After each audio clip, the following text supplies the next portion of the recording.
Hey y'all, thanks for stopping by. So, yesterday, across the pond in England, there was a protest in a town called Nottingham, orchestrated by a group called Let Women Speak. And after this protest concluded, a woman filmed herself being thrown out of a bar for association. Now, the name of this group does sound very noble, and their cause yesterday at this protest, I would say, was a good one. They're voicing their concerns about the country of Afghanistan and their football team being hosted within England because they don't approve of what Afghanistan is doing to women and girls in the country. Lots of laws have been passed regarding the restriction of speech, travel, education of women and young girls within the country of Afghanistan, and they don't think that they should be hosted within England because of that. And I would agree with that. And if that's all that Let Women Speak was about, this woman probably wouldn't have been thrown out of a bar. But many of you heard that name and you already know that this group was one of the major proponents of the LGB without the T movement. They're the type of folks who like to demonize trans people the same way that conservatives like to demonize gay people in the 80s.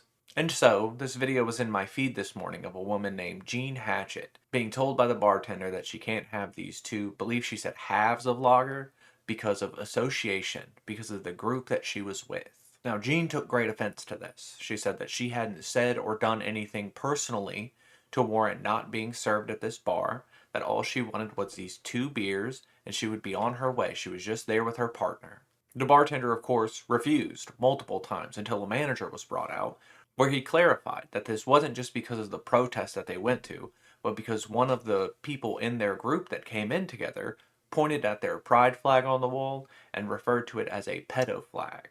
Or rather, that's my flag, except for the pedo bits at the bottom there. Why is that an issue? Your friend behind you called this a pedo flag. This bar they were at, I believe it's called the Castle, is very pro-LGBTQ. After all, they've got the flag hanging up outside of Pride Month, so it would stand to reason that they support that group. And not just a subsection of it either. Not just the one that looks nice in the paper, not just the one that you can hide out in public and be a cookie cutter mold of what you think a good person is supposed to be. And frankly, I think bars should be able to do this. I think every sort of establishment should be able to deny you service if you associate with people or say things that they disapprove of.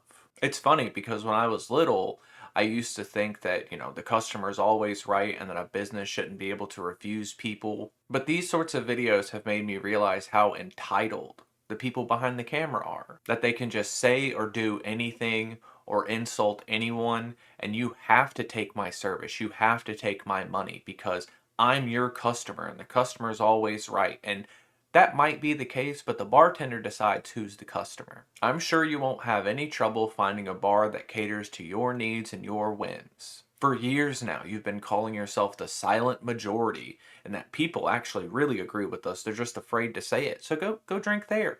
But we all know why you won't, because you know that those people, the ones who approve of your ideas, they don't just stop their hate at the T. They hate the L and the G and the B too, and they're going to throw you out of their bars, or worse. But anyway, hats off to the Castle, hats off to their waitstaff and to their management for sticking to their guns and actually having a backbone and supporting trans people in this very tumultuous time. If you live out there, maybe you should visit their establishment. Maybe you should give them some patronage. And even if you don't drink, just throw money at them because we should reward good behavior. I think, at least. But these sort of entitled people aren't going anywhere. So until we get another one of these bar meltdown videos because you won't serve shots to someone who hates you, y'all try to have a good day.